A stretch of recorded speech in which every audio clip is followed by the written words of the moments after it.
복음을 알자 14번째.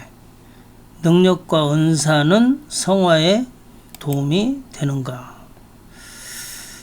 결론적으로 먼저 말하자면 전혀 그렇지 않다는 거죠. 이것을 증거하자면 첫째로 능력과 은사는 히브리서 11장 6절 말씀대로 하나님이 살아계심과 그에 대한 체험 또 그에 대한 믿음을 갖게 할 수는 있어요. 그래서 이것을 은사적 믿음이라고 하는 것입니다. 그러나 이스라엘 백성들 보세요. 모세를 통해서 수많은 이적과 능력을 체험했지만 하나님을 믿지 않고 걸핏하면 대항하고 반역하고 불신앙하고 원망불평하고 그래서 망해버렸잖아요. 예수님의 공생애 때에도 마찬가지입니다. 예수님께서 권능을 가장 많이 행하신 고을들이 회개치 아니하므로 그때 예수님께서 책망하시되 화있을진저 고라시나 화있을진저 벳세다야 가버나움아 내가 하늘에까지 높아지겠느냐 음부에까지 낮아지리라. 예수님께서 그렇게 많은 표적기사 능력을 행하셨으면 사람들이 모두 회개해야 되는데 회개치 않는단 말이죠. 그러니까 그런 은사적인 믿음, 능력, 어떤 그러한 모든 것들은 거의 사람을 위한 것이고 문제 해결을 위한 것이고 육신적인 것이지 그것이 영적인 것이라든가 그것이 진정한 믿음을 주는 것이 아니라는 겁니다. 따라서 은사적인 믿음은 불신자 전도용이나 초신자용 틀림없습니다. 그래서 그것은 참 믿음의 그림자일 뿐이다. 히브리서 11장의 그 믿음 쭉 나오죠. 그건 전부 참 믿음의 그림자 믿음이에요. 그걸 알아야 돼요. 둘째로 그럼 참 믿음은 뭐냐? 참 믿음은 그리스도이신 주님과 나와의 관계예요. 말하자면 부부간의 관계에서 부부가 오랫동안 서로 사랑하면서 살아갈 때 서로를 신뢰하고 서로를 믿고 그러한 그 믿음의 관계와 같이 그리스도이신 주님과 나와 인격적인 교제에 의한 거기에서 나온 그것이 성장하는 그것이 믿음이다 하는 겁니다. 부부 사이의 믿음을 위하여 기적이나 능력이 필요 없죠. 은사가 필요 없어요. 부부가 서로 사랑하고 믿는데 어떤 서로 간에 굉장한 은사 능력이 있어야지 믿습니까? 그렇지 않죠. 마찬가지로 그리스도와 나와의 인격적인 관계, 십자가에서 피 흘려 죽으신 그 주님과 나와의 관계, 그 인격적인 교통, 그것이 믿음이에요. 그래서 은사를 통해서 믿음을 더하거나 얻으려고 하는 그 자체가 굉장히 어리석은 것임을 알아야 됩니다. 자, 참 믿음은 그러면 무엇이냐? 은사적 믿음은 어디까지나 히브리서 11장 6절 말씀과 같이 하나님 살아계심과 그 이상의 믿음이 아니에요.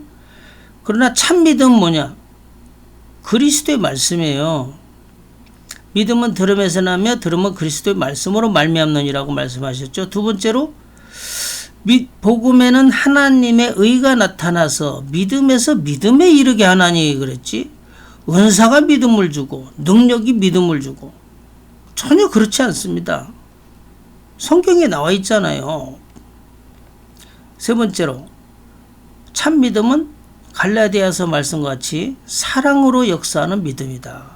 이 아가페 사랑, 하나님의 사랑 안에서의 역사하는 믿음이라고 말하죠. 이게 참 믿음이에요. 은사는 그래서 믿음을 성장하게 하거나 믿음에 도움 주는 것이 아니에요. 일시적인 초신자나 전도용으로 쓰는 것이지 그 신자들이 막 은사나 능력이나 거기에 혹해가지고 빠져 있으면 진정한 참 믿음의 그 성장이 이루어질 수가 없습니다. 따라서 은사적 믿음은 성화와 별로 상관이 없다. 자, 셋째로 성령은 하나님이시죠. 은사, 능력, 권세, 천사 이것들은 뭡니까? 전부 피조물이에요. 피조물이기 때문에 성령의 주 사역은 그럼 뭡니까? 또 은사는 나눠주신 것이죠. 성령 하나님이 은사를 전부 나눠주신 것이지 그 나눠주신 그것이 하나님이 아니란 말이에요. 성령 하나님이 아니란 말이에요. 성령님이 하시는 주 사역의 본질이 뭐냐? 그리스도를 증거하시는 것이고 복음을 증거하는 것이고 우리를 진리 가운데로 인도하시는 일이라고 분명히 성경에 말씀하고 계세요. 요한복음 15장 26절에 보혜사 성령이 오시면 그가 나를 증거할 것이요. 요한복음 16장 13절에 진리의 성령이 오시면 너희를 모든 진리 가운데로 인도하신다 그랬어요.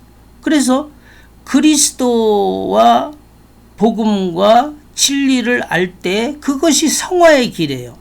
은사, 능력, 권세 이거는 절대 성화와 무관하다는 사실을 알아야 됩니다.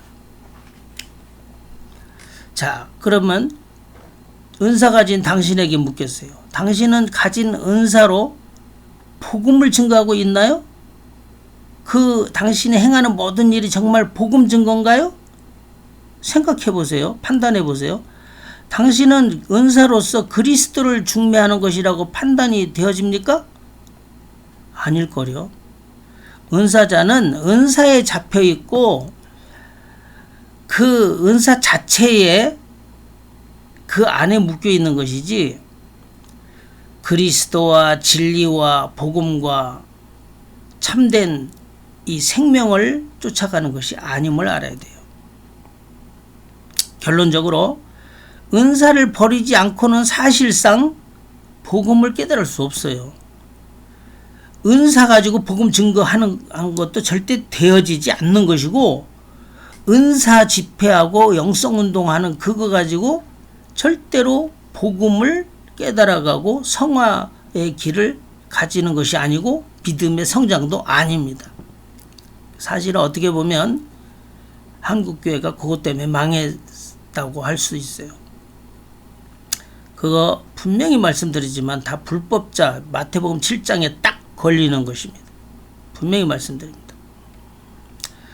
은사운동은 절대 성화와 상관없고 예수 믿고 중생했다. 그때서부터 성화의 길을 가는 것이 그것이 아버지 뜻이에요.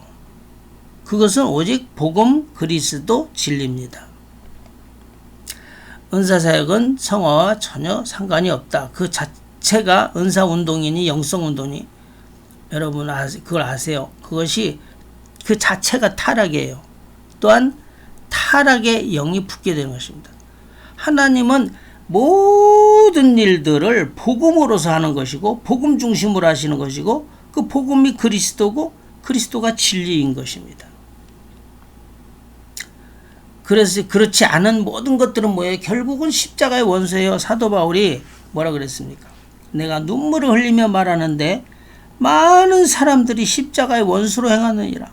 그래서 데살로니가 후서 2장에도 나와 있지만은 이 사단이 그 인간의 타락한 죄성을 가진 인간들을 본성을 알기 때문에 표적기사 능력 어마어마한 그런 권세 이런 것들을 막 드러낸단 말이에요.